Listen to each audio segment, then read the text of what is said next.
Minus n e, Q is equal to plus minus n e के ऊपर बहुत शानदार शानदार सवाल आता है जिसको हम लोग कवर अप कर सकते हैं। और ये चीज को ध्यान देना है हम लोगों को कि ये चीज कंप्लीट करते समय कुछ एक चीज जो है वो जो कि इंपॉर्टेंट है और छोटे छोटे सवालों में पूछा जाता है, उसमें एक है क्या, अगर मान लीजिए कि दो चार्ज को आमने सामने रखे, हम लोग कूलम्स लॉ भी कंप्लीट किए थे ना, तो ये यहां तक कैसे है फिर?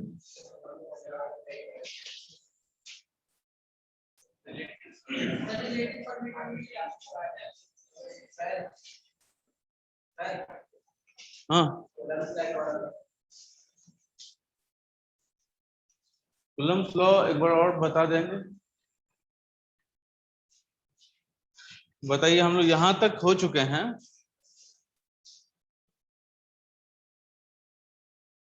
कूलम्स लॉ क्या है? ये पॉइंट चार्जेस के लिए एप्लीकेबल है।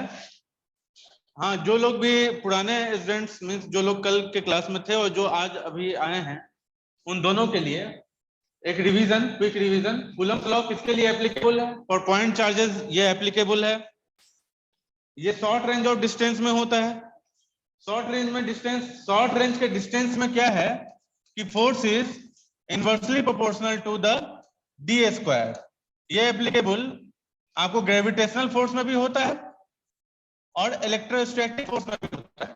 तो समझिए कि जब डिस्टेंस एकदम छोटा हो जाएगा तो फोर्स क्या हो जाएगा? बढ़ जाएगा, इजंट इट? तो आप जरा इमेजिन कीजिए कि क्योंकि ये छोटे रेंज ऑफ डिस्टेंस में होता है, इसलिए ये हम लोग हमेशा कह सकते हैं कि while we are talking about electrostatic force, we can say कि electrostatic force is very very greater than gravitational force। ठीक है, ये भी पॉइंट बहुत इंपॉर्टेंट है। इलेक्ट्रोस्टैटिक फोर्स जो है वो ग्रेविटेशनल फोर्स से काफी ज्यादा बड़ा है। इसका मतलब क्या है कि दो चार्ज जब आमने सामने रखा जाएगा तो चार्ज में मास तो होता है, ये तो हमको पता है। तो अगर मास है तो ग्रेविटेशनल फोर्स भी होगा, हाँ या ना? और अगर चार्ज है तो इलेक्ट्रोस्टैटिक फोर्स होगा। तो इसमें दोनों ही चीज है, यानी कि ये भी होना चाहिए था और ये भी होना चाहिए था। लेकिन होता क्या है प्रैक्टिकली कि ये वाला जो फोर्स है वो इतना ज्यादा बड़ा है ग्रेविटेशनल से कि ग्रेविटेशनल को हम लोग अकाउंट में लेते ही नहीं है। समझ में आ गया ये चीज? तो ये चीज आप लोग दिमाग में एकदम से क्लियर रखिए। सेकंड पॉइंट इज व्हाट कि इलेक्ट्रोस्टैटिक फोर्स क्योंकि बहुत ज्यादा बड़ा है, इससे रिलेटेड कुछ एक पॉइंट है जो कि आप लोगों को दिमाग में रखना है, जैसे कि force will always be applied along the line joining two charges. दो चार्ज है, आमने सामने रखा गया है, दोनों की दूरी रखी गई है डी, और आमने सामने रखने की वजह, good evening,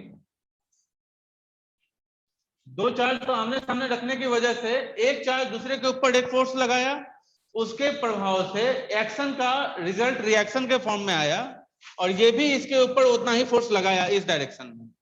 is this clear? तो ये जो फोर्स है वो एक्शन रिएक्शन पेयर के फॉर्मेट में है, यानी कि इस फॉर्मेट में। अब ये जो चीज है इसको basically according to Coulomb's law हम आपको जो बता रहे थे, कूलम्स लॉ बेसिकली है क्या, तो ये पूरे तरीके से एक्सपेरिमेंटल लॉ है। ये लॉ को निकाला ही गया है एक्सपेरिमेंट के दम से। इसमें कहीं पर भी अगर आप पूछेंगे कि सर इसका डेरिवेशन कहाँ है, कौन साइंटिस्ट इसको डिराइव किए थे, तो हम आपको बोलेंगे कि देखिए ऐसा है कि इसका कोई डेरिवेशन नहीं है। कूलम क्या किए, उनका एक बहुत बड़ा सा लैब था और उस लैब के अंदर इस चार्ज के ऊपर बहुत सारा खेल वो खेल रहे थे और उसका फोर्स का वैल्यू निकाल रहे थे।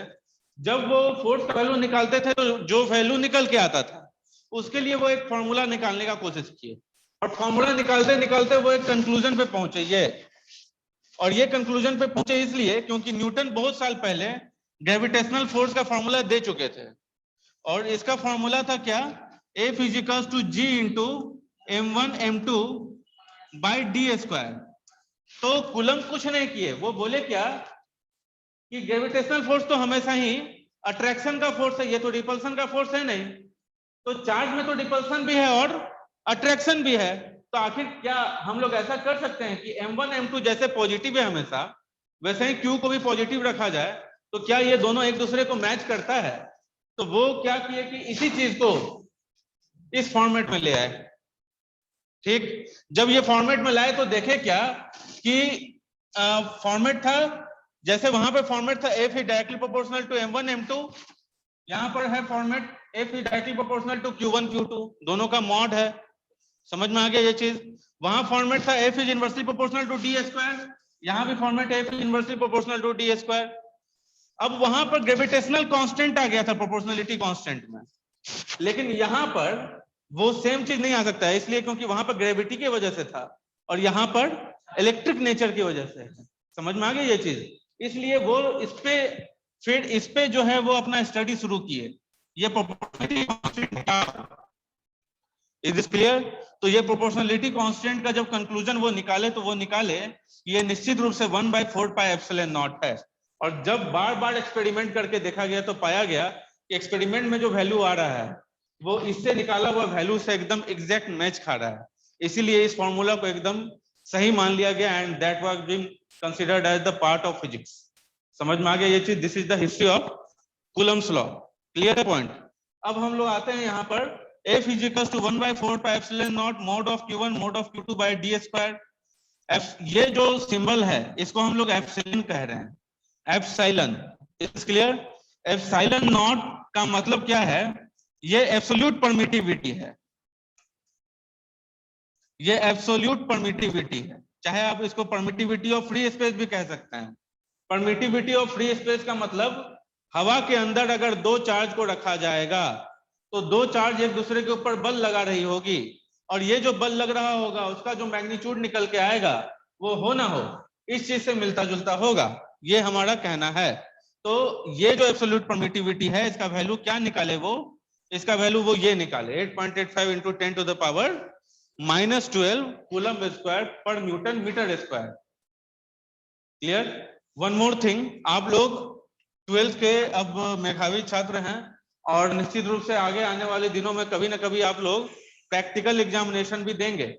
प्रैक्टिकल एग्जामिनेशन जब देंगे तो आप लोग ख्याल रखिएगा कि आप लोगों से ओरल क्वेश्चंस पूछे जाएंगे। तो उस ओरल क्वेश्चंस में एक क्वेश्चन ये भी होता है usually, permittivity. What is difference between permittivity and permeability?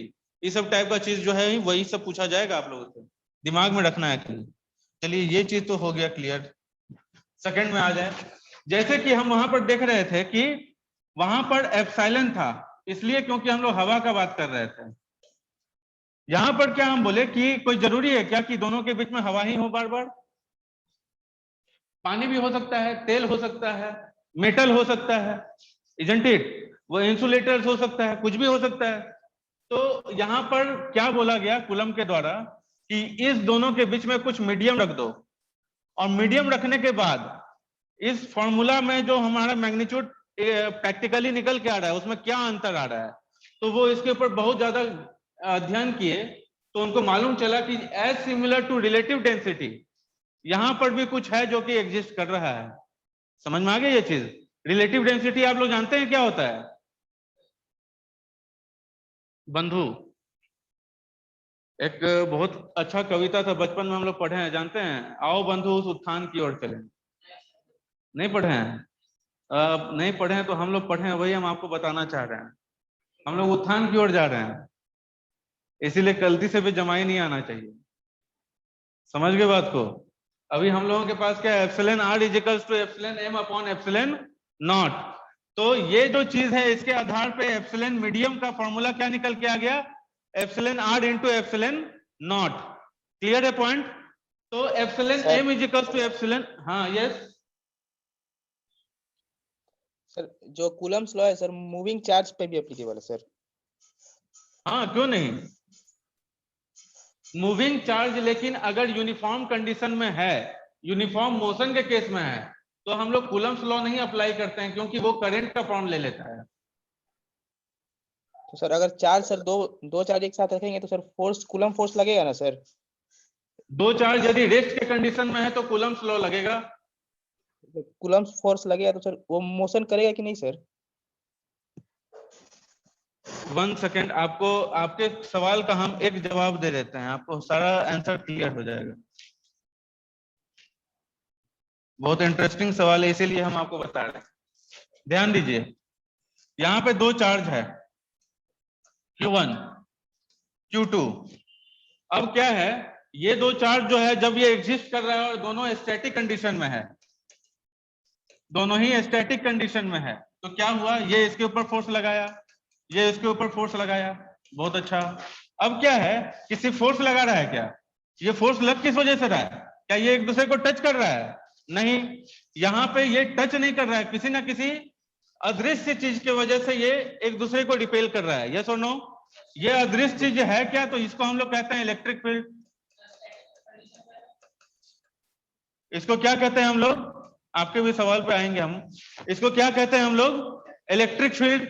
Is this clear, यानी कि चार्ज जो है उसके पास इलेक्ट्रिक फील्ड है। इज दिस क्लियर, यहां पर भी चार्ज जो है वो इलेक्ट्रिक फील्ड रखे हुआ है, इसी वजह से दोनों एक दूसरे के सामने जैसे ही आया तो रिपेल कर गया, ठीक है। अब मान लीजिए कि जैसे ही ये यूनिफॉर्म मोशन में आएगा, तो आपको क्या लगता है, जैसे ही ये यूनिफॉर्म मोशन में आएगा तो क्या इसका इलेक्ट्रिक फील्ड खत्म हो जाएगा। No sir. Harsh, for Harsh, आपके लिए ये सवाल है। No sir. क्या ये यूनिफॉर्म मोशन में आएगा तो क्या इसका इलेक्ट्रिक फील्ड खत्म हो जाएगा। No sir. नहीं होगा, यहां पर इलेक्ट्रिक फील्ड तब भी रहेगा, लेकिन एक अंतर क्या आएगा कि इलेक्ट्रिक फील्ड के साथ एक और फील्ड आ जाएगा और वो फील्ड कहलाएगा magnetic field. Are you getting my point. Yes sir. ये अंतर आता है बेसिकली जब मोशन में आता है तो। Okay sir. Any more question related to this. Sir आगे बढ़े हम लोग। सर चार्जेस अगर अपोजिट होगा तो अपोजिट चार्जेस। अभी हम लोग पूरा कूलम्स लोग खत्म कहाँ किए, हम लोग बहुत सारे कुछ अभी देखने वाले हैं। ये थोड़ा आगे का क्वेश्चन था, इसीलिए हमको ये स्लाइड लेना पड़ा।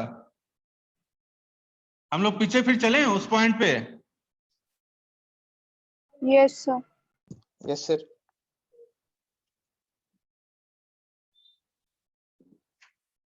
तो हम लोग यहाँ पर बात कर रहे थे क्या कि दो चार्ज के बीच में मीडियम आ गया, मीडियम की वजह से ये सारा चीज जो है वो एग्जिस्टेंस में आ गया। ये हाँ, आप क्या पूछे थे। हाँ, स्टैटिक कंडीशन का मतलब अगर चार्ज रेस्ट में हो तो हम लोग उसको कहते हैं स्टैटिक कंडीशन। जैसे कि हम एक इंसान है और हम जो है वो रेस्ट में है। जब रेस्ट में है तो मेरे बारे में क्या स्टडी किया जा सकता है, वेलोसिटी पढ़ा जा सकता है क्या, डिस्प्लेसमेंट पढ़ा जा सकता है क्या, हम तो खड़े हैं, क्या पढ़ा जा सकता है, मास। क्या पढ़ा जा सकता है, मास के साथ और क्या पढ़ा जा सकता है, वेट। यस और नो। अब हम लोग जब दौड़ने लगेंगे तो क्या क्या पढ़ा जा सकता है, मास और वेट क्या पढ़ा नहीं जा सकता है, वो तो पढ़ा ही जा सकता है ना भाई। उसके साथ और क्या क्या आ जाएगा, एक्सेलरेशन भी आ जाएगा, वेलोसिटी आ जाएगा, डिस्प्लेसमेंट आ जाएगा। समझ में आ रहा है ये चीज। तो स्टैटिक और मोशन में कुछ कुछ अंतर आ जाता है। चलिए यहाँ पे आ गए epsilon m is equal to epsilon r into epsilon naught. ये जो फॉर्मूला है, ये फॉर्मूला को अब हम लोग अप्लाई कर देंगे कूलम्स लॉ में। यानी कि मान लीजिए कि दो चार्ज के बीच में कोई मीडियम है और उस मीडियम का परमिटिविटी एप्सिलॉन m है, ठीक है।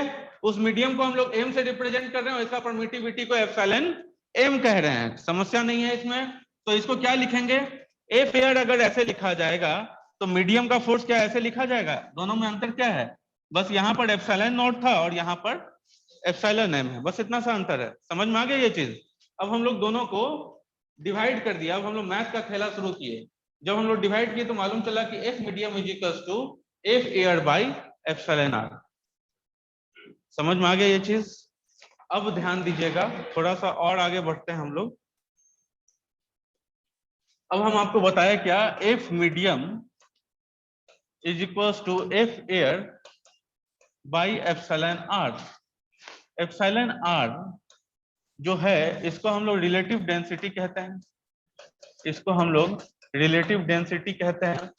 अच्छा, इसको एक और चीज कहते हैं, इसको हम लोग डाई इलेक्ट्रिक कांस्टेंट भी कहते हैं। इसको क्या कहते हैं, डाई इलेक्ट्रिक कांस्टेंट भी कहते हैं। डाई इलेक्ट्रिक का मतलब जिसके पास दो प्रकार का electrical behaviour. Is this clear.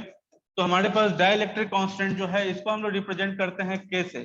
Confuse नहीं होना है क्योंकि एप्सिलॉन r और के दोनों ही सेम चीज है। Is this clear.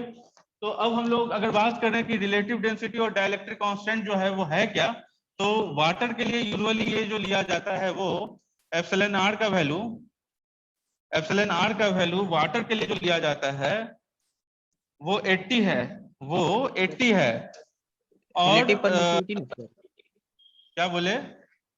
Relative permittivity ना सर।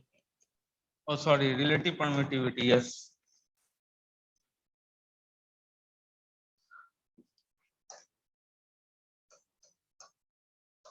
थोड़ा बहुत हिस्सा हम आप लोगों के लिए छोड़ के चलते हैं, कंसंट्रेशन कितना है चेक करना है। यहाँ पे क्या हो गया, वाटर का एप्सिलॉन आर क्या हो गया 80।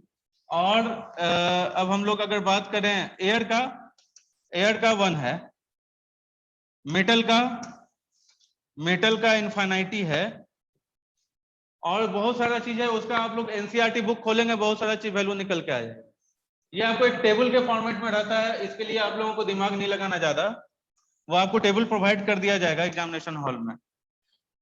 नेक्स्ट इज यहाँ पर F medium is what, so F medium is equals to F air, और एप्सिलॉन आर को ही कहीं कहीं पर के से भी रिप्रेजेंट कर दिया जाता है, तो आप लोग कंफ्यूज ना हो, दोनों ही सेम चीज है।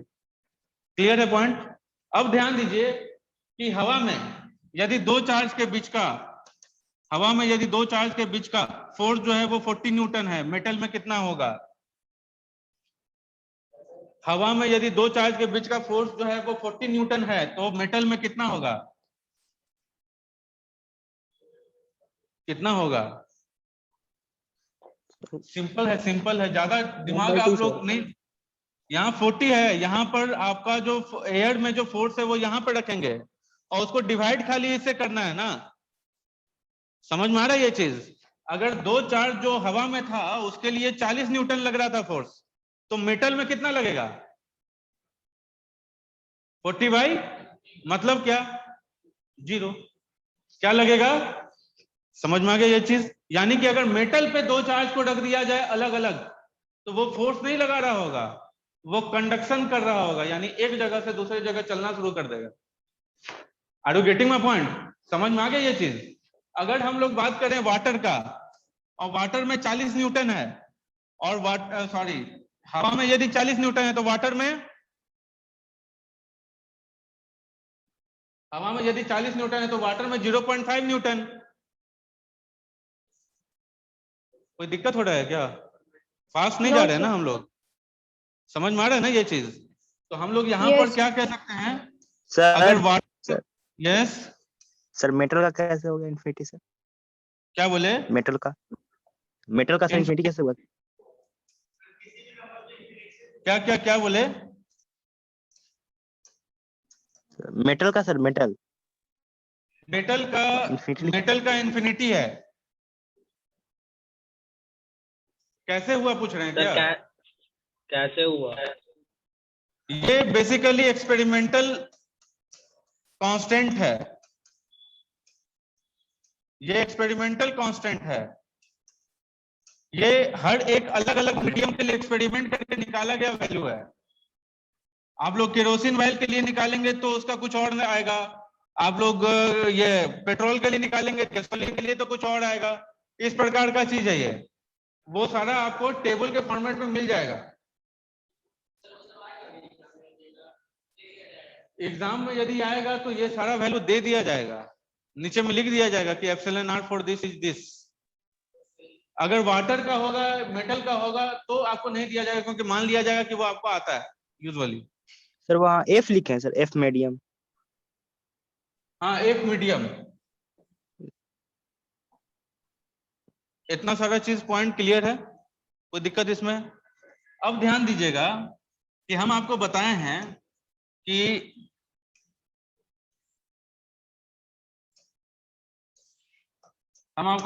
अकॉर्डिंग टू कूलम्स लॉ,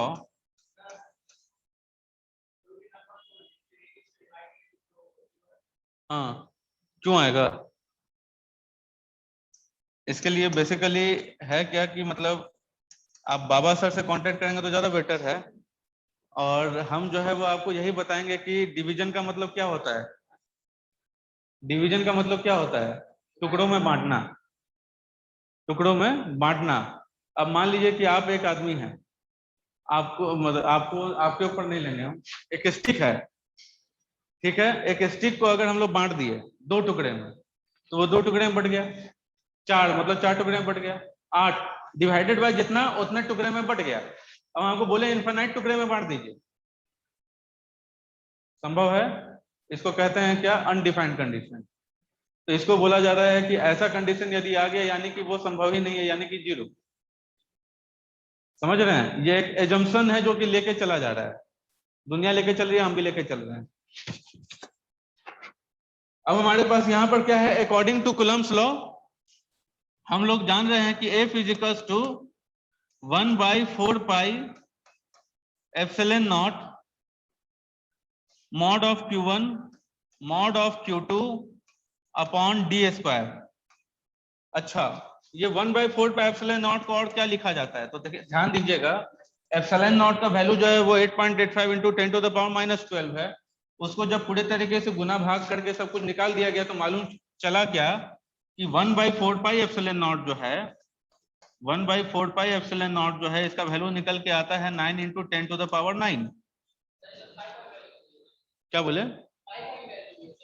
हाँ हाँ, एप्सिलॉन नॉट का जो वैल्यू है वो कितना हो गया? 8.85 इंटू 10⁻12 इंटू 3.14 इंटू 4, इसको 1 से भागा दे देते हैं तो जो वैल्यू निकल के आता है वो ये है। समझ गए बात को? ये 9 इंटू 10⁻9 जो आता है ना, ये बेसिकली इस पूरे का वैल्यू है, और इसको हम लोग रिप्रेजेंट, अच्छा वहां पर हम लोग जो वैल्यू देख रहे थे एप्सिलॉन नॉट के लिए, वो क्या था? न्यूटन, सॉरी कूलम स्क्वायर पर न्यूटन मीटर स्क्वायर। ठीक है, यहां पे हो जाएगा उल्टा, यहां हो जाएगा क्या? न्यूटन मीटर स्क्वायर पर कूलम स्क्वायर। समझ गए बात को? अब हम आपसे बोलेंगे कि ये जो वैल्यू है इसको क्या लिखा जाता है, तो इसको स्मॉल के से रिप्रेजेंट किया जाता है। किससे रिप्रेजेंट किया जाता है? स्मॉल के से। यानी कि यही जो फॉर्मूला है इसको लिखा जाएगा के mod of Q1 mod of Q2 upon d square. कोई समस्या है इसमें? कोई दिक्कत नहीं है? लिख लीजिए इसको। क्या? हाँ, एयर का 1 रहना स्वाभाविक है ना, हम तो ऑलरेडी बोल रहे हैं ना कि फोर्स इन एयर 40 है, तो उसको डिवाइड अगर करेंगे तो किसी से डिवाइड करेंगे तो 40 रहेगा वो 1।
आगे बढ़े हम लोग।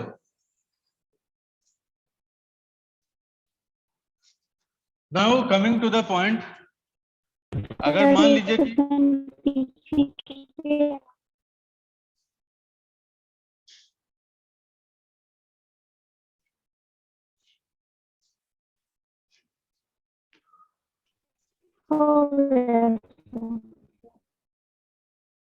अब ध्यान दीजिएगा, यहां पर अगर दिया हुआ है Q1 का वैल्यू और यहां दिया हुआ है Q2 का वैल्यू, ये दिया गया है 2 माइक्रोकूलम और इसका वैल्यू दिया गया है 4 माइक्रोकूलम। इस दोनों के बीच की जो दूरी है इसको रखा गया है 4 मीटर। बताइए कि फोर्स कितना? जल्दी से निकालिए, समय नहीं लगना चाहिए, जल्दी निकालिए इसको।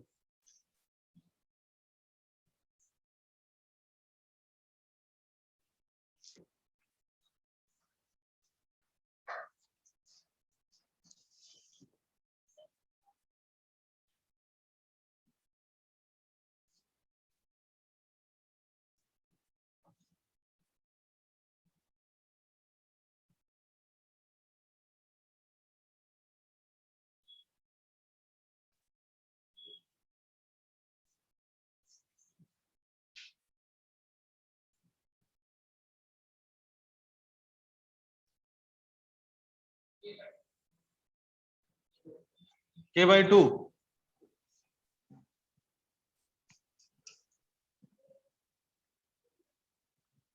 सर 0.0045।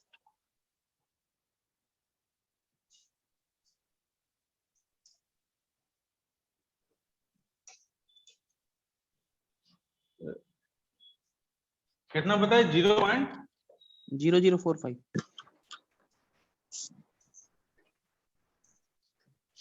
इसको 9 × 10⁻9 से आप लोग गुना करेंगे तो वैल्यू कुछ तो आएगा।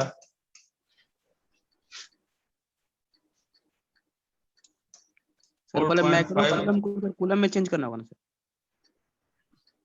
ओहो, yes, very good.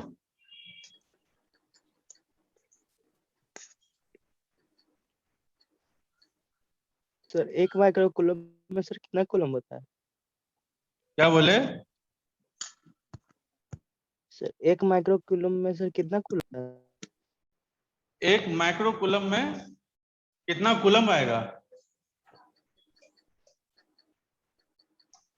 1 micro coulomb is equal to 10⁻⁻6 coulomb.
ये आपका 0.004 कैसे आ रहा है? सर 2 माइक्रो कूलम को सर कूलम में चेंज करें तो 2 × 10⁻6 हो जाएगा कूलम। माइक्रो कूलम है तो उसको कूलम को करेंगे 10⁻⁻6 × 10⁻⁻6, यहाँ आ गया पर में 10⁻⁻6, तो ये इससे कटेगा 10⁻⁻6 टाइम्स। हाँ, 2 × 10⁻⁻6। 1 सेकेंड, ये हम गलत कर दिए हैं क्या? जो भी आप लोगों को समझ में आ गया है ना ये चीज, कोई दिक्कत इसमें? अब आप लोग इसी तरीके से इसको बनाएंगे। सर ऐसा गलत है सर? कैसे? देखिए इसको फ्रेश तरीके से बनाते हैं, इसमें जाएंगे तो फिर बिना मतलब का प्रॉब्लम आएगा। F = K × mod of Q1 mod of Q2 upon d²। यहाँ पर K × Q1 Q2 मतलब ये 2 × 4 8 into 10⁻⁻12 and divided by d 4 metre 16। तो हम लोग इस तरीके से अगर बढ़ेंगे तो यहाँ पर कितना आ गया? 9 × 10⁻9 into 10⁻⁻12, तो 10⁻⁻3 हो गया। ये जो है वो 10⁻⁻3 हो गया एंड इंटू 8 डिवाइडेड बाई 16, तो ये कितना हो गया 1/2 यानी 4.5 इंटू 10⁻³ हर्ष का आंसर ये करेक्ट है।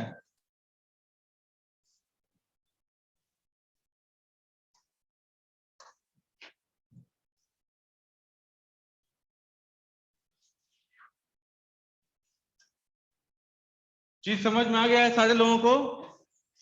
अब हम लोग Yes. इसी चीज के आधार पे थोड़ा सा आगे बढ़ेंगे और इसको अगर हम लोग चीज को थोड़ा सा और बढ़ाएं आगे तो हम लोग क्या बोल सकते हैं,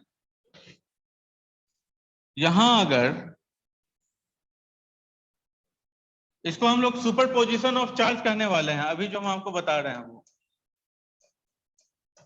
क्योंकि अब हम लोग vector form of Coulomb's law देखेंगे, सुपरपोजिशन ऑफ चार्ज। यहां ध्यान दीजिए, ये अगर दो, आप इससे अच्छा ट्रायंगल पे समझिए पहले।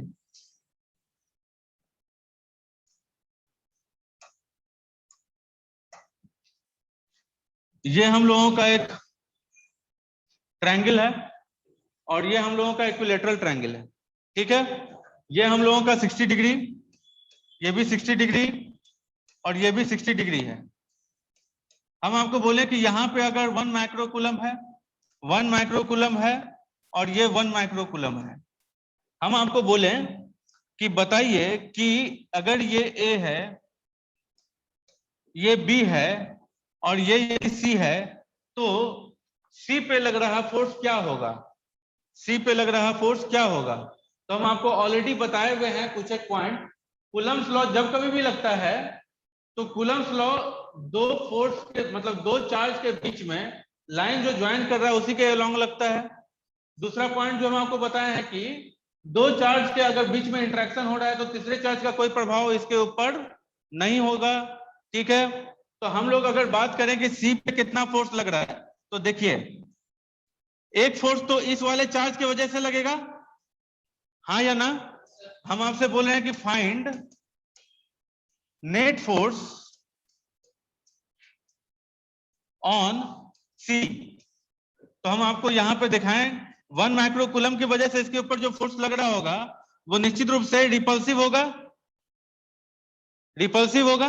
ये भी पॉजिटिव और ये भी पॉजिटिव और ये भी पॉजिटिव है ना। तो Yes, ये sir. दोनों को क्या करेगा? रिपेल कर देगा। ये इसको धक्का दिया आगे की तरफ, कोई समस्या इसमें नहीं है। फिर हम, हाँ क्या बोले? हाँ हाँ, ये हम एक कंडीशन लेके चल रहे हैं नेट फोर्स निकालने का, ठीक है। ये सुपरपोजिशन ऑफ चार्ज के अंदर आ रहा है और इसको हम एक एग्जांपल के फॉर्मेट में समझ रहे हैं, ठीक है। तो हम लोग अगर यहाँ पर इस 1 माइक्रोकूलम की वजह से जो इसके ऊपर फोर्स लगेगा वो इस डायरेक्शन में लग रहा है और इस वाले 1 माइक्रोकूलम की वजह से जो फोर्स लगेगा वो इस डायरेक्शन में लगेगा, कोई दिक्कत इसमें नहीं है। और अगर मान लीजिए कि सारा का जो दूरी है वो 1 मीटर है, तो हम क्या इसको बोल सकते हैं कि ये वाला जो फोर्स लग रहा है ये कितना है? K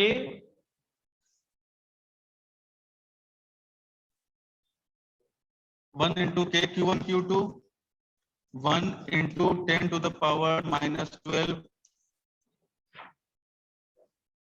by d square 1 metre. इधर भी वही चीज 10⁻⁻12 के।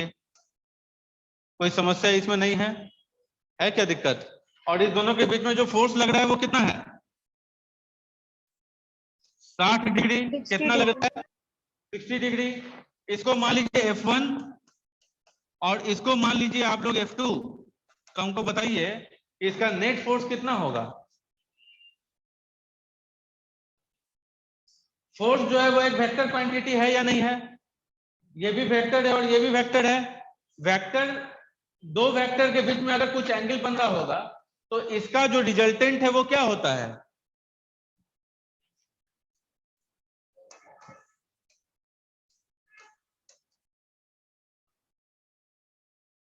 Root under a square plus b square plus 2ab। plus AB cos theta. कोई समस्या इसमें नहीं है, ठीक है। और यदि ये दोनों ही फोर्स जो है वो कॉमन है, मतलब दोनों ही फोर्स का वैल्यू सेम है, तो रिजल्टेंट का वैल्यू क्या हो जाता है 2f cos of theta by 2। कोई समस्या इसमें नहीं है? Is this clear? तो हम लोग यहाँ पे क्या लिखेंगे 2 into 10 to the power minus 12 के, यानी 10 to the power minus 3 into cos 30 degree. यही हमारा नेट रिजल्टेंट हुआ कि नहीं हुआ फोर्स का? Yes sir. सारे लोगों को समझ में आ रहा है ये चीज?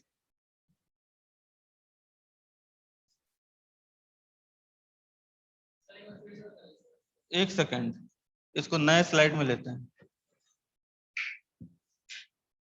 ये हम लोगों का एक ट्रायंगल है, इस ट्रायंगल में हर एक साइड 1 मीटर का है,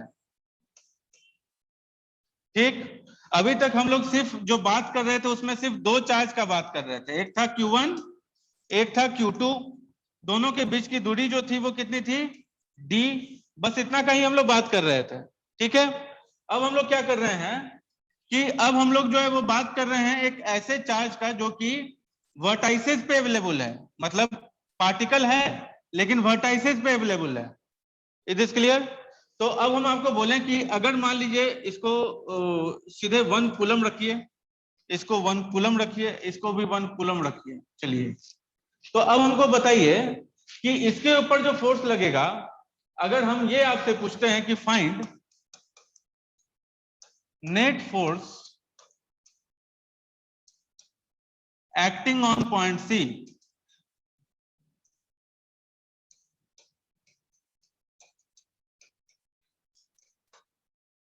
हम आपसे पूछें कि नेट फोर्स जो एक्ट कर रहा है पॉइंट सी के ऊपर वो बताने के लिए, तो हम आप बताइए कि आप क्या बताएंगे इसको। ये जो चार्ज इसके ऊपर फोर्स लगाएगा वो दोनों को ज्वाइन करने वाले लाइन के लॉन्ग लगाएगा, हाँ या ना?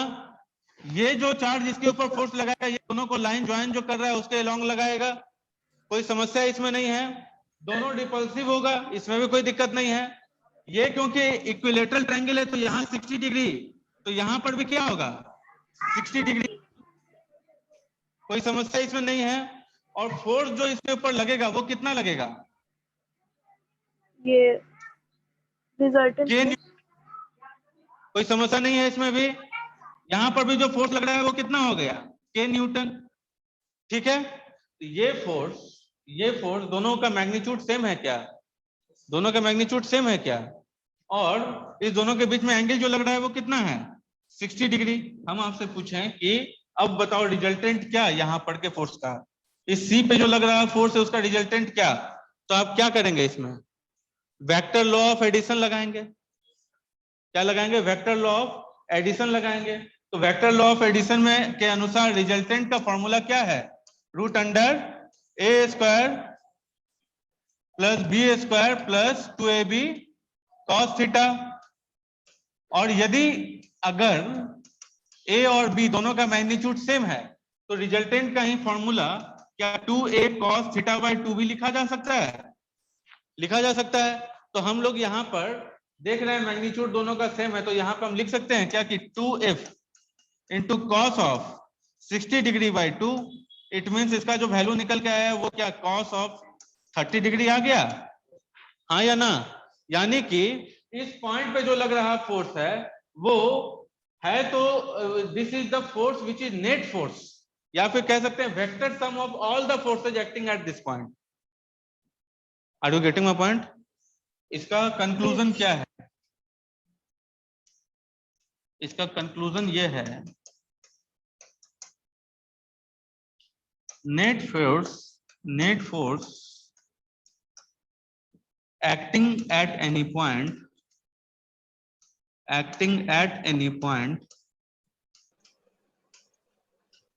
will be the vector sum of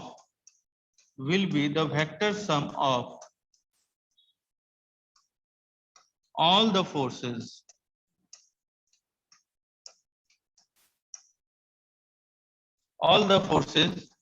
acting at that point इस चीज को, इस प्रिंसिपल को क्या कहते हैं? इसी को कहते हैं प्रिंसिपल ऑफ, इसको कहते हैं प्रिंसिपल ऑफ सुपरपोजिशन।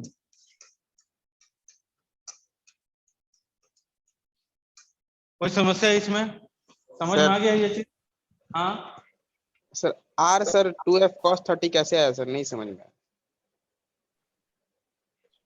अगर मान लीजिए ए और बी जो है वो दोनों अगर सेम है, तो हम लोग यहाँ पे क्या लिख सकते हैं? R is equals to root under A square plus 2a square cos theta, लिख Yes, सकते sir. हैं ना? तो इसको अगर हम लोग आगे बढ़ाएं तो क्या इसको लिख सकते हैं? 2a square into 1 plus cos theta.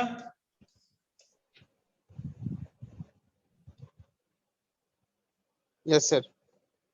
इसको लिख सकते हैं। अच्छा, इसको अगर ऐसा लिख सकते हैं तो इसको अगर आगे बढ़ाएं तो क्या इसको ये भी लिख सकते हैं? R is equals to root under 2a square into 2 cos square theta by 2, 1 plus cos theta 2 cos square theta by 2 होता है ना? Yes, sir. तो यहां पर जो है वो क्या निकल के आ गया? Root under 4a square cos square theta by 2। समझ गया सर। तो इसी चीज को यहां पे लिखा गया। ठीक है, प्लीज नोट इट डाउन।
आगे बढ़े हम लोग।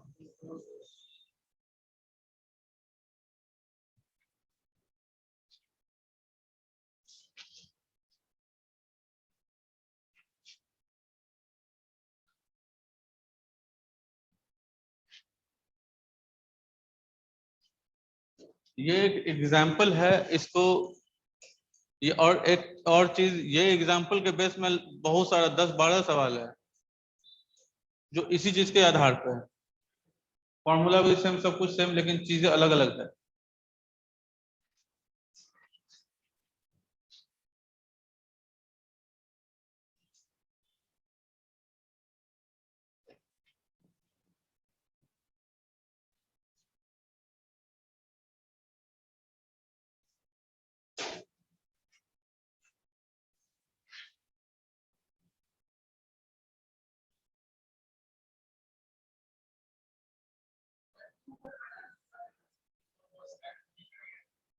क्या?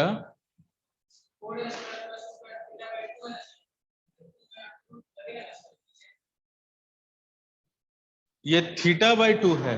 थीटा बाई 2 कॉस के अंदर है। Cos is the function of theta by 2। नहीं समझे बात को?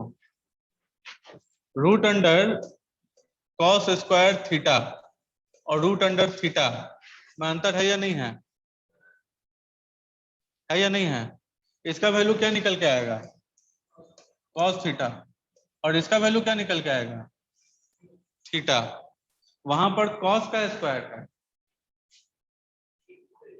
समझ गए बात को?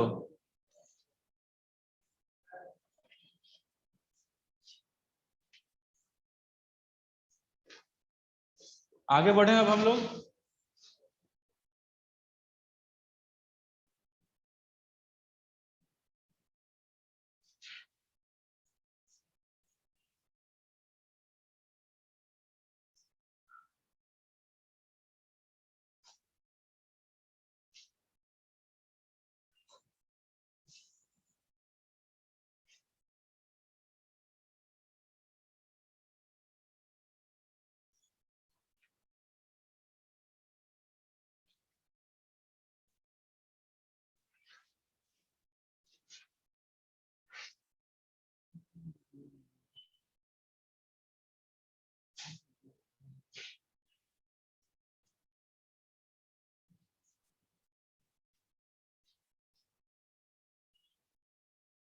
अब आगे लिखें। हाँ पूछिए पूछिए। डिफरेंट मीडियम और डिफरेंट एंगल हो तो वो भी किया जाएगा अभी हम लोग। इसमें आगे बढ़े हम लोग।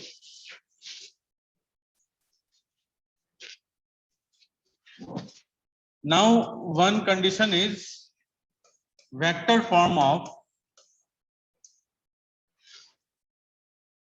इसमें कुछ तो पॉइंट मिस हो रहा था, एक पॉइंट।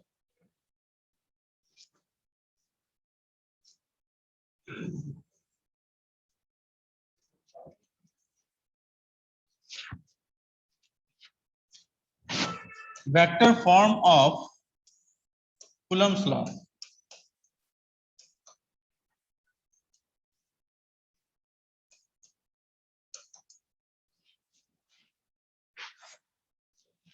यहां हम लोगों का एक कोऑर्डिनेट है।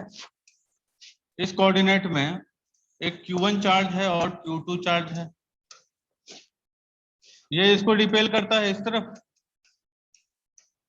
और ये इसको रिपेल करता है इस तरफ। ये हमारा जो है वो ओरिजिन है और इसका एक पोजीशन वेक्टर है। लाइकवाइज इसका भी तो एक पोजीशन वेक्टर है।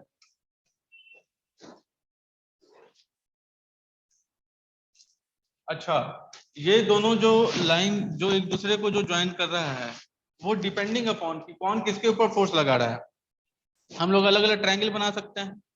तो हम लोग यहाँ पे अगर ऐसा बात करें कि यहाँ पर अगर हम लोग एरो का हेड दे दें तो हमको बताइए कि रिजल्टेंट कौन है? जिसका टेल टू टेल और हेड टू हेड मिल रहा है वही तो रिजल्टेंट है। तो यहाँ पे हम लोग ऐसा कह सकते हैं क्या कि अगर इसको बोला जाए 1 से 2 के तरफ जा रहा वेक्टर, अगर इसको कहा जाए तो हम लोग क्या इसको लिख सकते हैं R12 vector is equals to the sorry हम लोग रिजल्टेंट किसको बोले थे? R2 को। रिजल्टेंट हम लोग बोले हैं R2 को। तो यहां लिखेंगे R2 vector is equals to R1 vector plus R12 vector. कोई समस्या इसमें नहीं है? तो क्या हम लोग इसको, अच्छा ये किस आधार पे? According to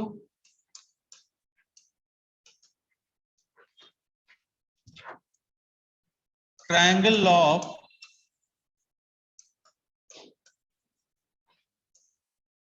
vector addition.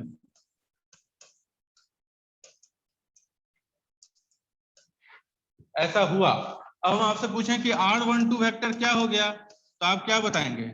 क्या ये R2 vector minus R1 vector बन गया? हाँ या ना? इसको थोड़ा आसान करने के लिए ऐसा कीजिए कि थोड़ा आपके जुबान पर चढ़ जाए, उसके लिए इस R12 को R21 कर दीजिए ताकि आपके दिमाग में ज्यादा इजीली आ जाए।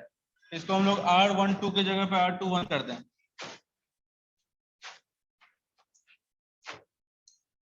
तो हम लोगों के सामने क्या आ गया? R21 is equals to R2 minus R1।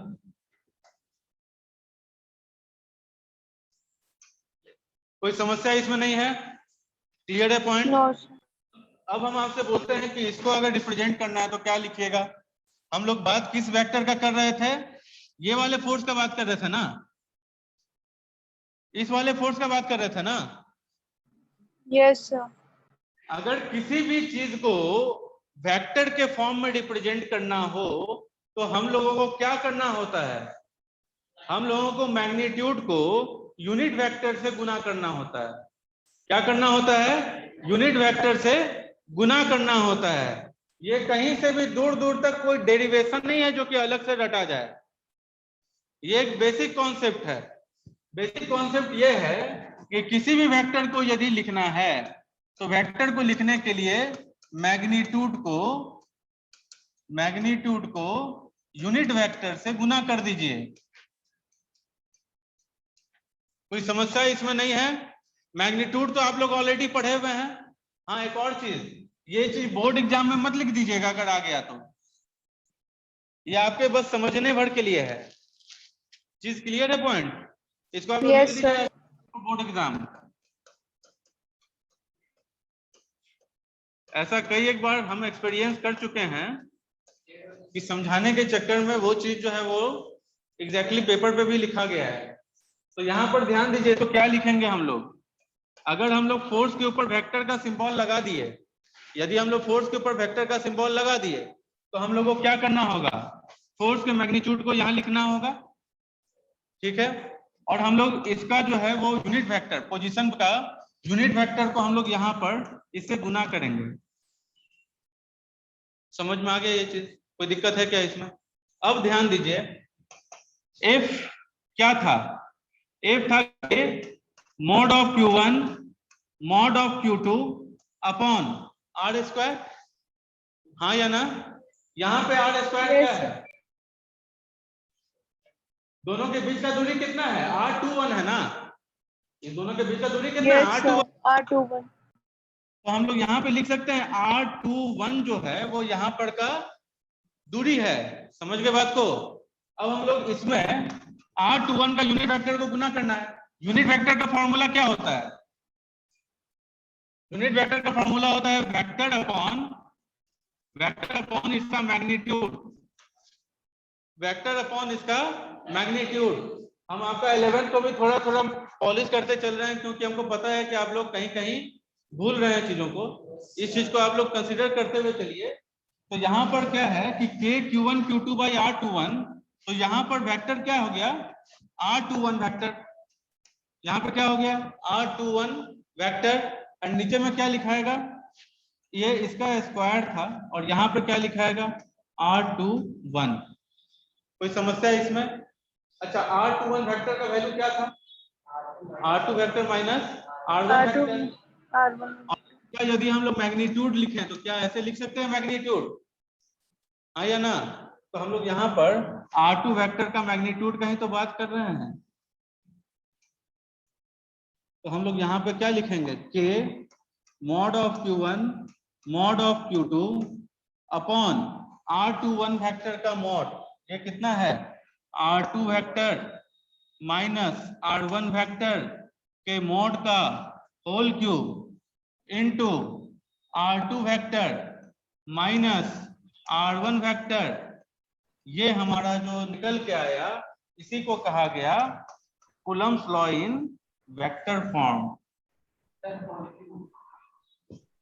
क्या हुआ? ये स्क्वायर है और ये मल्टीप्लाई करेंगे तो क्यूब आ गया। कोई दिक्कत नहीं है। इस चीज को आप लोग नोट डाउन कर लीजिए। ग्राफ में क्या है कि ग्राफ को याद नहीं करना है, कोई भी चीज याद नहीं करना है। इसके लिए आप लोग पहले तो एकदम से दिमाग में रखिए, कहीं पर भी Q1 और Q2 बना लीजिए, कहीं पर भी बनाइए, कोई जरूरी नहीं। अब हम आपसे अगर पूछें इसमें कि हमको ये चीज बताइए कि ये Q1 Q2 को कोई जरूरी है क्या कि हम देखेंगे बीचों बीच से? हम लोग तो कहीं दूर से देखेंगे ना। तो अगर मान लीजिए कि हम लोग कहीं यहां से देखें, ठीक है, तो हम अगर आपसे पूछे कि इस दोनों के बीच का दूरी कितना, तो आप बोलेंगे कि सर इस दोनों के बीच का जो दूरी है वो तो R है। हम क्या बोले? आप क्या बोलेंगे? इस दोनों के बीच का दूरी क्या है? R है। तो हम भी बोले कि हाँ, आप एकदम सही बोल रहे हैं, ठीक है। अब हम आपसे बोले हैं कि अब इसको वेक्टर के फॉर्म में बनाओ, तो वेक्टर क्या है? मैथमेटिक्स ही तो है ना। तो हम लोग इसका एक ओरिजिन डिसाइड कर लेंगे। ओरिजिन डिसाइड किया गया 0,0, ठीक है। तो ये जो चार्ज है इसका कोई तो पोजीशन वेक्टर होगा, तो ये हमारा R1 वेक्टर कहलाया। इसका कोई तो पोजीशन वेक्टर होगा, इसको हम लोग R2 वेक्टर कह दिए, और क्योंकि ये R1 और ये R2 है तो इसको हम लोग 1 और 2 के टर्म में लिखे। समझ में आया ये चीज? ये क्योंकि 1 और ये क्योंकि 2 है तो इसी के टर्म में हम लोग इसको लिखे, तो इसीलिए हम लोग इसको यहाँ पर 2 1 लिख दिए। ऐसा कोई रॉकेट साइंस इसमें लग रहा है क्या? इसमें कोई रॉकेट साइंस नहीं है, बस समझदारी की चीज है। क्लियर है पॉइंट? और यही डायग्राम यहाँ पर है, इसी का ये हमारा रिप्रेजेंटेशन है। ये रिप्रेजेंटेशन आपके लिए कुछ बड़ा चीज नहीं है यदि आपको ये पता है।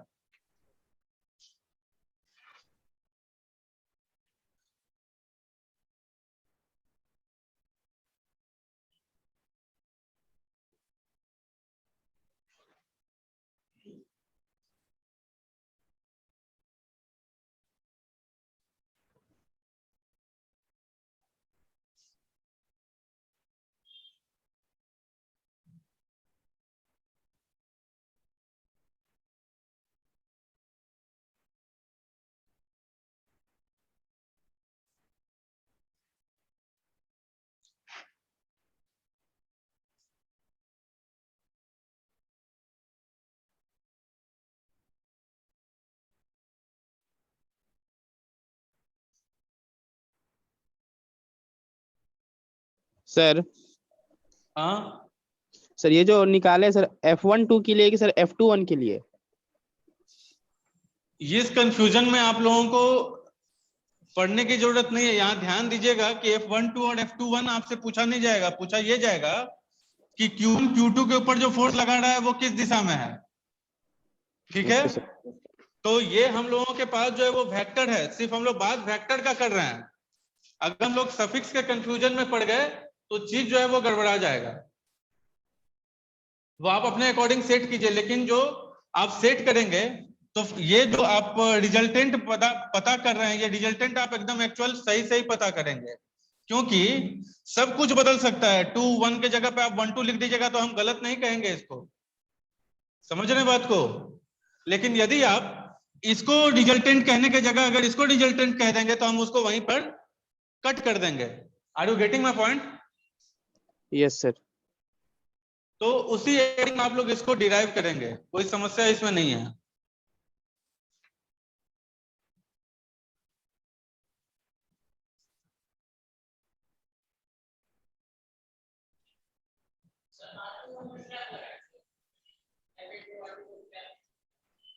हाँ, यहाँ पर R21 कैप है, बिकॉज यहाँ पे यूनिट वेक्टर लिख रहे हैं हम।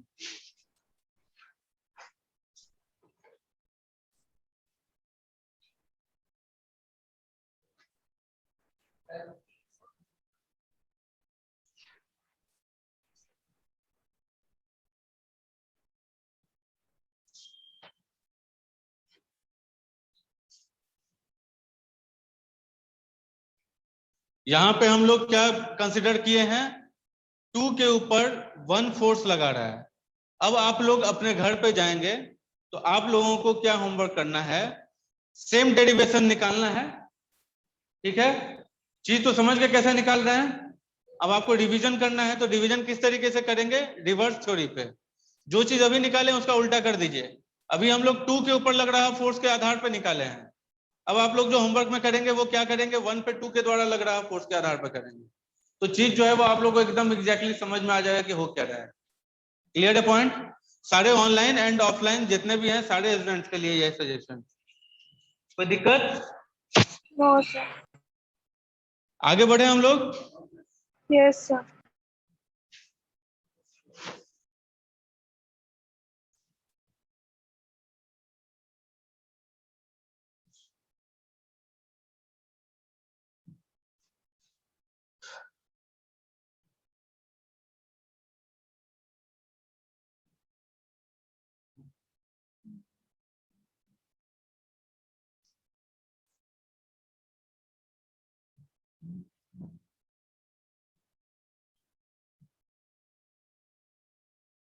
आगे बढ़े ना।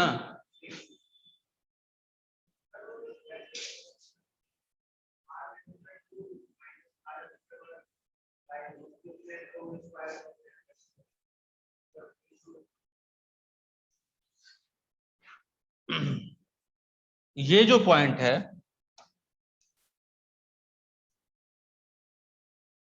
ये जो पॉइंट है और ये जो पॉइंट है, दोनों में क्या है कि ये जो R21 वेक्टर है, हम लोग R21 वेक्टर जब लिखेंगे तो मॉड लिखेंगे, उसके आगे मॉड नहीं लिखेंगे। यहाँ पे R21 वेक्टर लिख रहे हैं ना, तो R21 वेक्टर लिखते समय मॉड नहीं लिखना है। मॉड का मतलब रिजल्टेंट होता है। वेक्टर में मॉड का मतलब क्या होता है? रिजल्टेंट।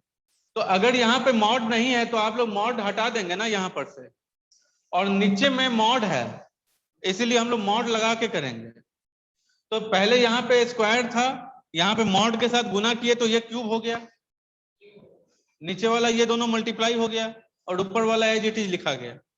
लेकिन इसमें मॉड क्योंकि नहीं है तो ये और ये एक दूसरे को कट नहीं कर सकता है। समझ में आ गया ये चीज? आगे बढ़े हम लोग।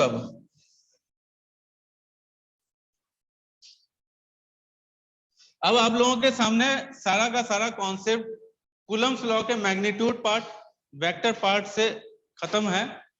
अब हम लोग क्या करेंगे कि थ्योरी में मेथड्स ऑफ चार्जिंग में चलेंगे, और न्यूमेरिकल्स में हम लोग कूलम्स लॉ के ऊपर कुछ एक क्वेश्चन जो है वो लेंगे, और फिर हम लोग देखते हैं कि कितने तक हम लोगों को समझ में आया है। तो स्टार्ट करते हैं हम लोग फर्स्ट क्वेश्चन से।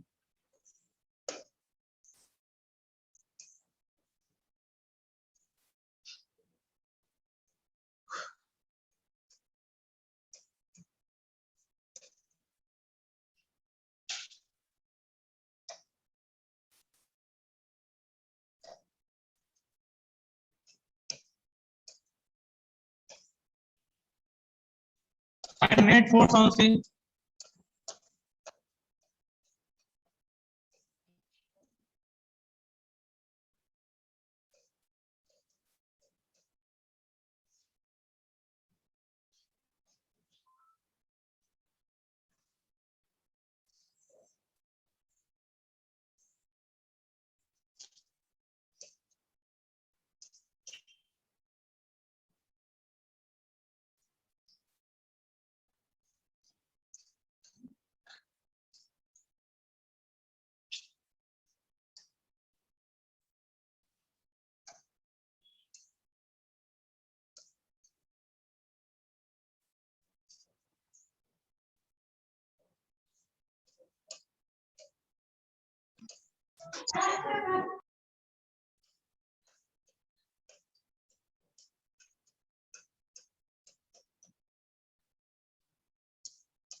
चलिए बी फास्ट, दोनों ही क्वेश्चन को आप लोग 1 मिनट के अंदर खत्म करेंगे। सर उसमें डिस्टेंस नहीं दिया हुआ है सर।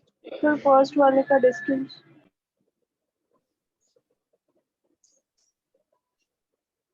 अब ठीक है?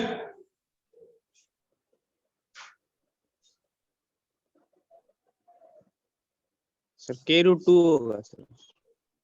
ये k√2 होगा। Very good. चलिए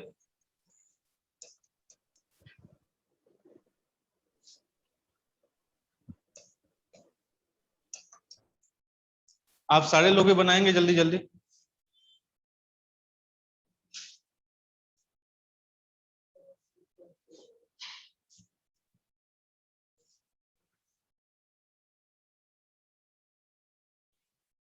कैसे?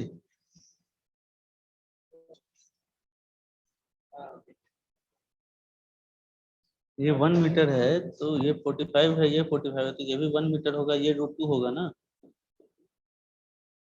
ये अगर 1 मीटर है,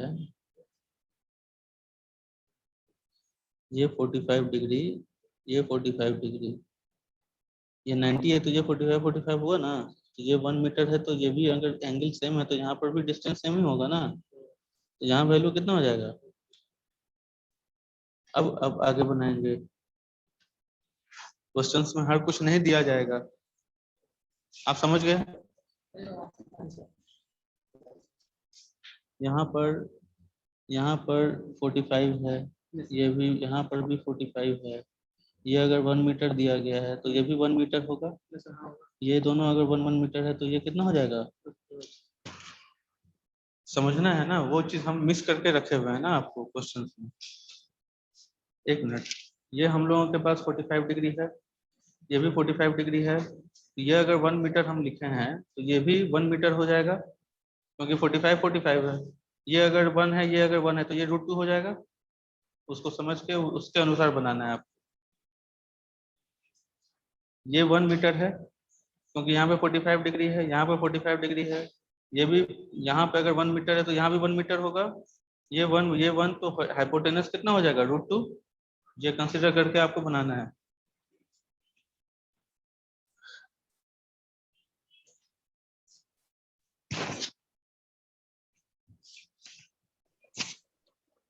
now let us come to the point. यहाँ सेकंड पर वाला क्या रहा है? सेकंड का कितना आएगा? के एकदम सही है, लेकिन इतना टाइम नहीं चाहिए। यहाँ ध्यान दीजिएगा इस चीज को। ये इसके ऊपर जो फोर्स लगाएगा, हम लोग सी पे लग रहा है फोर्स को पता कर रहे हैं। ये इसके ऊपर जो फोर्स लगाएगा वो इस दिशा में, ठीक है। और इसके लिए कितना हो जाएगा? K Q1 by d²। तो यहाँ अगर 1 है, ये 45, ये 45, ये 45, ये 45, अगर ये 90 है तो हम इसको भी 1 मीटर कहेंगे। अगर ये 1, ये 1, तो ये कितना हो जाएगा? √2। तो हम आपको बोले कि ये जो है वो इसके ऊपर फोर्स लगा रहा है इस दिशा में, तो ये फोर्स कितना लग रहा है? K Q1 1 × 1 upon d², 1²। तो कितना हो गया? K Newton. कोई समस्या है इसमें? अच्छा, और ये जो इसके ऊपर फोर्स लगा रहा है वो कितना? वो भी हमारा K न्यूटन। K Newton. कोई दिक्कत नहीं है। और दोनों के बीच में एंगल कितना है? 90 डिग्री। 90 डिग्री होता है तो रिजल्टेंट का फॉर्मूला क्या हो जाएगा? √a² plus b² is equals to √k² plus k²। It means क्या हो गया? √2k। कोई दिक्कत इसमें नहीं है? समझ में आ गया है चीज? अब यहां ध्यान दीजिए, सारे में हम लोग कर क्या रहे हैं? पहले हम लोग एरो से रिप्रेजेंट कर रहे हैं फोर्स को, तब हम लोग इसको सॉल्व कर रहे हैं। यस और नो? यहां पे हम लोग क्या करेंगे? Find net force acting on C. तो ए जो सी के ऊपर लगाएगा वो इस दिशा में, कितना? K Newton. और ये बी जो इसके ऊपर लगाएगा सी के ऊपर, वो अट्रैक्टिव फोर्स लगाएगा वो इस दिशा में, वो कितना न्यूटन? K Newton. हाँ या ना? और इस दोनों के बीच में एंगल कितना लग रहा है? 120 डिग्री। 120 डिग्री। कोई समस्या है इसमें? और जब कभी भी 120 डिग्री हो और दोनों फोर्स का वैल्यू सेम होता है तो रिजल्टेंट जो है वो वही वैल्यू होता है जो इस दोनों में से किसी एक का वैल्यू हो। ये हिंदी समझ में आया आप लोग को हम क्या बोले? नहीं समझ में आया? अभी हम आपको क्या बोलना चाह रहे हैं कि F is equals to 2F cos of theta by 2। 2F cos theta by 2 का मतलब होगा 2 × F × cos of, और कितना है थीटा? 120/2। 120/2 कितना? 60। cos 60 का मतलब 1/2। cos 60 का मतलब 1/2। यहाँ पे 2 और 2 कैंसिल, निकल के कितना आया? F। ये बेसिकली सबसे आसान सवाल हम आपको दिए थे। अगर ये सवाल आ गया गलती से भी तो मुश्किल से 1 सेकंड और कहानी खत्म, ऐसा सवाल है ये। हाँ, इस दोनों के बीच में एंगल 120 डिग्री बन रहा है, कहानी खत्म। अब ये फॉर्मूला मतलब वैल्यू निकाला हुआ है और आप लिख दीजिए वही value. Are you getting my point? Resultant निकालने का कोई जरूरत है ही नहीं। अब आपका कंडीशन है। आपका नाम क्या हुआ? आयुष। आप बोले थे कि सर इस दोनों के बीच में जो है वो डिस्टेंस तो ठीक है, अगर मीडियम आ गया तो क्या करेंगे? बोले थे ना? यही बोले थे ना आप? हाँ,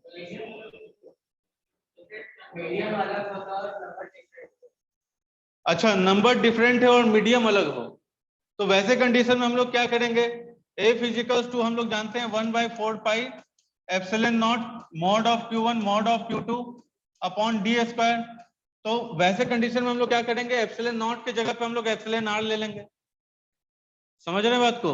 यहाँ पर हम लोग यहाँ पर लिखेंगे F of medium is equals to 1/4 pi epsilon of medium mod of Q1 mod of Q2 और अपॉन d²। इस फॉर्मूला में गौर से देखिए, क्या आपको कहीं पर भी ऐसा लग रहा है कि दोनों का मैग्नीट्यूड जो है वो सेम ही रहना जरूरी है?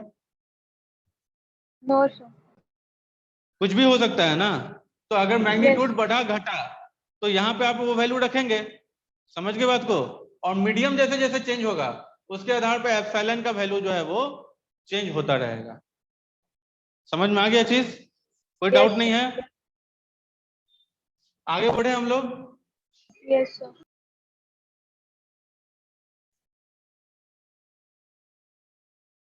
अब ये जो सवाल था उसी सवाल के साथ कुछ एक सवाल स्क्वायर के अंदर भी आ जाएगा,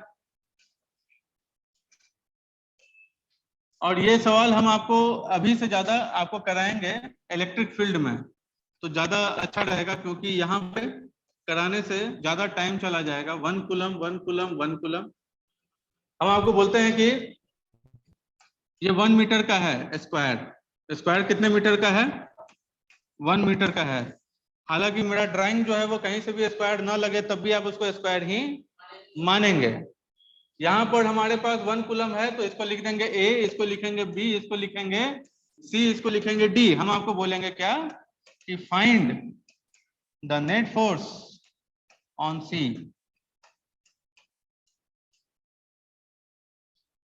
हम हाथ धो के C के पीछे पड़ गए हैं, है कि नहीं? पिछले बार भी C, उसके बाद वाला भी C, ये वाला भी C। जल्दी निकाली तो इसको। अगले बार अब हम D के ऊपर निकलवाएंगे आप लोग से।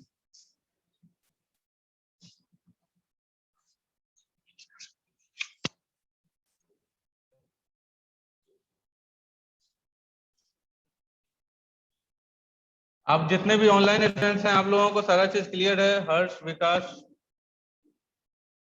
यस रिया, सर। शुभम, बिना? Yes sir. आप लोग इस सवाल को बनाइएगा जल्दी से। k√2 इतना आसान है? कैसे? 2√2 के सर। Very good. सर 2 आप रूट कितना 2 के k√2 नहीं होगा बंधु। 2√2 के। अगर ये सेम होता तो हम आपको देते ही नहीं। अब यहाँ पर इस दोनों के बीच में जो दूरी है वो कितना है? √2। इसको कौन कंसीडर करेगा? तो ध्यान दीजिए, यहाँ पे हम आपको जो बताना चाह रहे हैं वो चीज समझिए।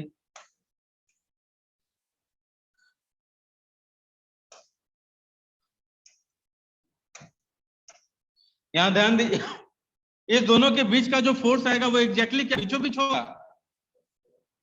इस दोनों के बीच में जो फोर्स आएगा एग्जैक्टली बीचों बीच होगा ना? क्यों नहीं होगा बीचों बीच भाई? इसलिए बीचों बीच क्योंकि इसका मैग्नीट्यूड और इसका मैग्नीट्यूड दोनों क्या है? सेम है। जब कभी मैग्नीट्यूड सेम होता है तो दोनों के बीच बन रहे एंगल के बीचों बीच, एंगल बाइसेक्टर पे आपको रिजल्टेंट एग्जिस्ट करता है।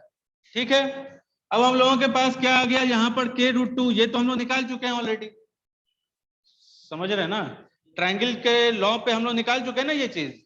अब हम लोग यहाँ पे बात करें कि ये इसके ऊपर जो फोर्स लगा होगा वो कितना होगा, तो बताइए वो क्या इसी दिशा में हो रहा होगा? ये जो इसके ऊपर फोर्स लगाएगा वो line joining the two charges के अलोंग ही लगेगा ना? Yes sir. ठीक है, तो ये जो इस दिशा में लग रहा होगा वो कितना पे लगेगा बताइए जरा? इसका वैल्यू कितना हो जाएगा ये बताइए? k × 1/√2 का स्क्वायर, हाँ या ना? तो ये कितना हो गया? k/2। कितना बन गया ये? k/2। ये बन गया k/2। तो रिजल्टेंट कितना निकल के आया? रिजल्टेंट निकल के आया k/2 plus k√2। k/2 plus k√2। Is this clear? कोई समस्या इसमें नहीं है? अब हम लोग जो है वो यहां पर करें क्या, ये हमारा रिजल्टेंट है और ये लगेगा कितने एंगल पे? तो ये लगेगा कितने पे? 45 डिग्री पे। तो यदि ये सवाल आ गया तो आपसे दो सवाल पूछा जाएगा, रिजल्टेंट कितना होगा और कितने एंगल पे लगेगा। समझ गए बात को? k/2 यहां से ये जो A पॉइंट है वो C पॉइंट के ऊपर जो फोर्स लगाएगा वो भी रिपल्सिव है, वो इस दिशा में जा रहा है। डायगोनल जो है वो क्या एंगल बाइसेक्टर पे ही एग्जिस्ट करेगा? Yes sir. तो यहाँ पर जो है वो हम लोग देखेंगे, तो यहाँ पर फॉर्मूला हम लोग का है ना, k mod of q1 mod of q2 by d square. तो यहाँ पर दो चार्ज का वैल्यू कितना है 1 into 1 एंड d का वैल्यू कितना है √2, तो वो √2 का स्क्वायर, तो √2 का स्क्वायर कितना हो गया 2। हो गया सर। इसको हम लोग ऐसे बनाएंगे, समझ में आ गया ये चीज? क्लियर है पॉइंट?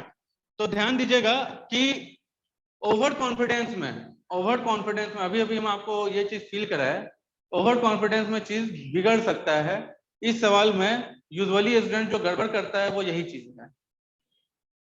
समझ में आ रही है ये चीज? तो प्लीज बी स्पेसिफिक कि हम लोगों का सवाल में हर एक चीज का हम लोग कंसिडर कर रहे हैं या नहीं। और चीज जो कंसिडर करना है वो ये है कि जिस भी पॉइंट पे फोर्स हम लोग निकाल रहे हैं उसके अलावा कितना फोर्स है, ये गौर करने वाला चीज है। उसके अलावा कितना चार्ज है, तो यहां पर आप ध्यान दीजिए, इस चार्ज के अलावा कितना चार्ज है 1 2, तो ये 3 फोर्स आपको लगना चाहिए कुल मिला के। समझ गए बात को? ये चीज आप लोगों को हमेशा दिमाग में रखना पड़ेगा, नहीं तो आपका चीज जो है वो गड़बड़ हो सकता है।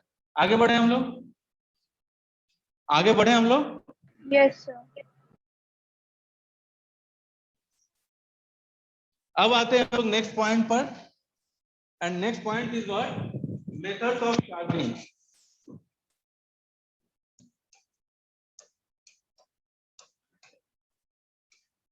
हम लोग बहुत सारे सवाल को बनाएंगे अभी कूलम्ब्स लॉ के आधार पे, लेकिन इस पॉइंट को खत्म करने के बाद, क्योंकि थोड़ा थ्योरी थोड़ा न्यूमेरिकल लेके चल रहे हैं हम। Methods of charging, methods of charging का मतलब होता है ट्रांसफर ऑफ चार्ज, या फिर कह लीजिए, इसको ऐसे एग्जैक्टली नहीं लिख के हम लोग ऐसे लिखते हैं, due to transfer of charge, due to transfer of charge, excess or deficiency of electron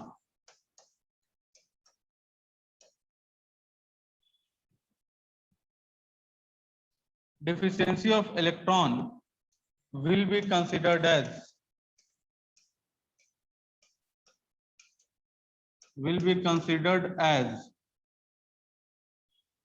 charging,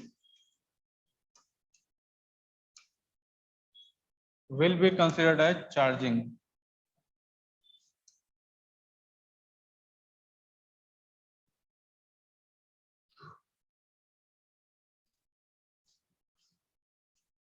ये चार्जिंग कितने प्रकार से किया जा सकता है? तो मेथड्स ऑफ चार्जिंग जो है वो 3 प्रकार के हैं। ये 3 प्रकार कौन कौन सा है? पहला प्रकार है फ्रिक्शन, पहला प्रकार है फ्रिक्शन, दूसरा है कंडक्शन, और तीसरा है इंडक्शन। ये चीज आप लोग ऑलरेडी महसूस कर चुके हैं क्लास 11th में, स्पेशली आप लोगों का बैच, क्योंकि आप लोग शायद हीट का सारा पार्ट खत्म कर चुके हैं, और आप लोग इस चीज को पढ़े होंगे कि जब कभी धरती के ऊपर आग जलाया जाता है, जब कभी धरती के ऊपर आग जलाया जाता है तो क्या क्या होता है? यूजुअली कोई रॉड को यदि हम लोग ऐसे आग में डाल देंगे और हम इसको पकड़े हुए होंगे, तो क्या होगा? जो हीट है वो क्या यहां से ट्रेवल करते करते करते करते आपके हाथ तक पहुंच जाएगा, हाँ या ना? तो इसको हम लोग कहते हैं कंडक्शन। इसको क्या कहते हैं? कंडक्शन। ठीक है। दूसरा, रॉड को यदि हम लोग इसके ऊपर रखेंगे, इसके ऊपर रखेंगे, तो अगर हमको पूछेंगे कि ये क्या रॉड गर्म होगा, तो आप बोलेंगे कि हाँ तब भी गर्म होगा। यानी कि ठंडा के समय में हम लोग क्या करते हैं, हाथ जो है वो सेकते हैं ना आग में। यस हाँ सर। या कोई ऐसे तो नायाब लोग नहीं है जो कि बोले कि नहीं नहीं सेकते हैं। तो वहां पर हीट आता है कि नहीं आता है? तो Yes, वो sir. जो चीज है इसको हम लोग कहते हैं कॉन्वेक्शन। क्या कहते हैं? Convection. अच्छा, क्या होता है कि जब आग कहीं पे जल रहा होगा और हम लोग चारों तरफ में से कहीं से भी मूव करके जाएंगे तो हम लोग फील करेंगे कि एक हीट है जो कि अनवांटेड है, हमको महसूस होता रहेगा। Are you getting my point? जो कि इंटेंशनली नहीं है, उसको हम लोग कहते हैं रेडिएशन। क्या कहते हैं? रेडिएशन। तो हम लोग हीट चैप्टर में पढ़ते हैं कंडक्शन, कॉन्वेक्शन, रेडिएशन। यहां पढ़ते हैं friction, conduction and induction. Is this clear? समझ में आ गया ये चीज? ये जो है ये चार्ज का कहानी है, वो हीट का कहानी है, दोनों में अंतर यही है। Clear point? अब चलिए आगे बढ़ते हैं। मेथड्स ऑफ चार्जिंग में फ्रिक्शन वाला part.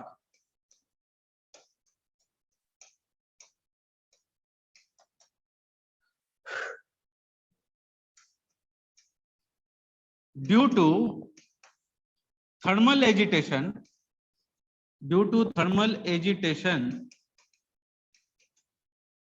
developed by the process of friction,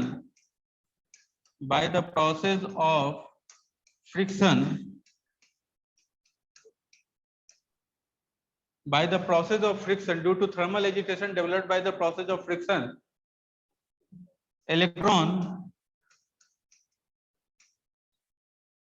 gets transferred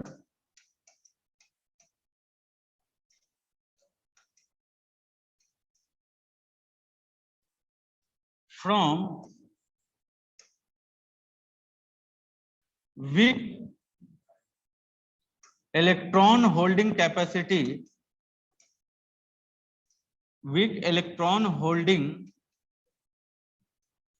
capacity body to a strong electron holding capacity body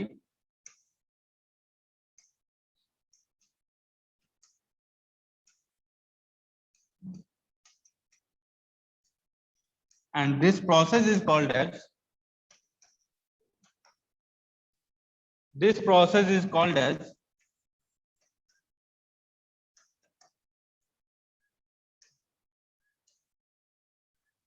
charging. This process is called as charging. Weak electron holding capacity का मतलब क्या हुआ?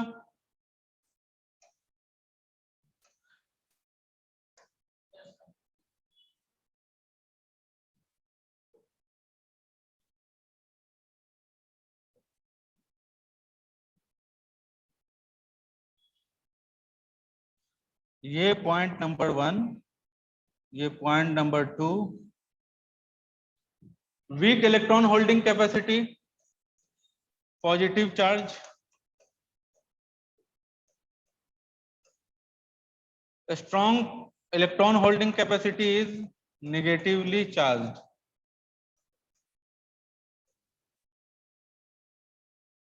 Clear है point?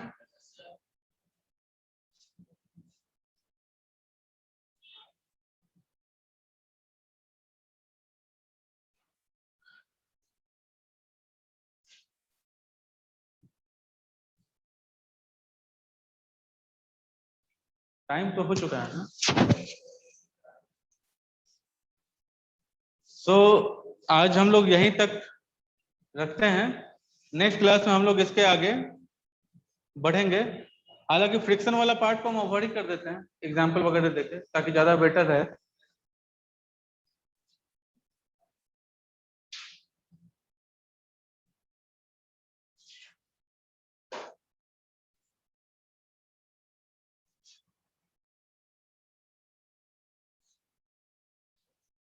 सारे लोग इसको लिख चुके हैं? Yes, sir. Yes, sir.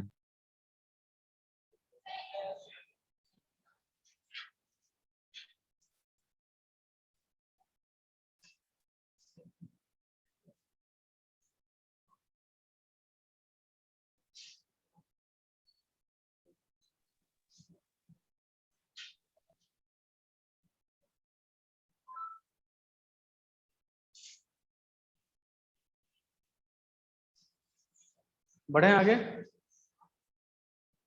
Yes, sir. अब देखिए इसमें है क्या, मान लीजिए एक बैलून है, इसको हम लोग अपने हाथ से, ये हमारा हैंड है, और ये जब कभी भी होगा तो इंसुलेटर्स में ही होगा, ये भी ध्यान दीजिएगा। ध्यान देने वाला चीज ये नहीं है, ड्राइंग नहीं है, ध्यान देने वाला चीज क्या है, इंसुलेटर्स में होता है। अब चीज को समझिए, इसको ऐसे रब किए तो रब करने से क्या होता है, फ्रिक्शन, जैसे ही ऐसे हाथ को ऐसे कीजिएगा तो गर्मी आता है कि नहीं आता है। ये गर्म होने की वजह से जिसका इलेक्ट्रॉन होल्डिंग कैपेसिटी कम होगा वो इलेक्ट्रॉन लूज करेगा। क्या करेगा, इलेक्ट्रॉन लूज करेगा। अब मान लीजिए कि ये इलेक्ट्रॉन जैसे ही लूज किया तो इलेक्ट्रॉन लूज होके आ गया इस पे, कोई दिक्कत इसमें नहीं है। ये स्टेप 1 है, ये क्या है, स्टेप 1। फिर क्या होगा, सामने में दीवार है और दीवार में से हम लोग ये जो बॉडी है इसको हम लोग कहेंगे निगेटिवली चार्ज। इसको क्या कहेंगे, निगेटिवली चार्ज। इसको जब हम लोग लेके आए न्यूट्रल बॉडी के पास, ये वॉल है, जब हम लोग लेके आए न्यूट्रल बॉडी के पास तो क्या होगा, इसमें इलेक्ट्रॉन बहुत था तो इसका वॉल का जो निगेटिव चार्ज है उसको ये रिपेल करके कहां भेज देगा, कॉर्नर में, हाँ या ना। तो ऑटोमेटिकली इसके नजदीक क्या आ जाएगा, पॉजिटिव चार्ज, हाँ या ना। अब ये नेगेटिव जो एक्सेस नेगेटिव है वो पॉजिटिव की तरफ अट्रैक्ट होगा कि नहीं होगा, अट्रैक्ट होगा। जैसे ही ये अट्रैक्ट होगा तो गौर करने वाली बात क्या है कि यहां पर क्या हो जाएगा, ये जो नेगेटिव चार्ज है वो पॉजिटिव चार्ज के साथ मिलकर अपना स्टेट क्या कर लेगा, न्यूट्रल। क्या कर लेगा, न्यूट्रल। और स्टेप 3 में क्या हो जाएगा, स्टेप 3 में क्या हो जाएगा, स्टेप 3 में ये वाल तो अपने जगह पे रहेगा लेकिन क्योंकि ये न्यूट्रल हो चुका है इसलिए अब ये नो मोड वाल के कांटेक्ट में रहने वाला है और ये धरती पर आकर गिरेगा। समझ में आ गया ये चीज, कोई समस्या इसमें। तो ये जो प्रोसेस है इसको हम लोग कहते हैं फ्रिक्शन की वजह से चार्जिंग। अच्छा, क्लाउड में जो बिजली कड़कता है ये भी फ्रिक्शन के चार्जिंग की वजह से। Sparking in sky is the result of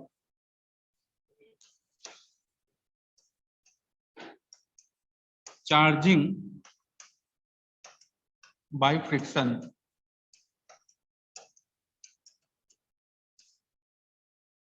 और कुछ एक चार्ट है जिसको आप लोग अपने दिमाग में रखिएगा ताकि आप लोगों के लिए आसान हो जाए चीज। ये पॉजिटिवली चार्ज कंसिडर किया जाता है, ये नेगेटिवली चार्ज कंसिडर किया जाता है, और यहाँ पे क्या आ गया, glass rod, woollen cloth,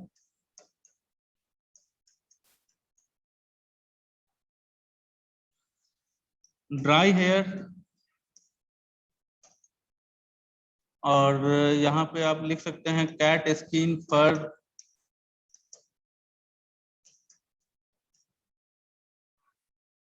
glass rod के लिए निगेटिवली चार्ज होता है सिल्क का क्लॉथ, ठीक है। वुलन क्लॉथ के लिए रबर शूज या प्लास्टिक का शू। ड्राई हेयर के लिए कॉम्ब, और फर के लिए एबोनिट रॉड।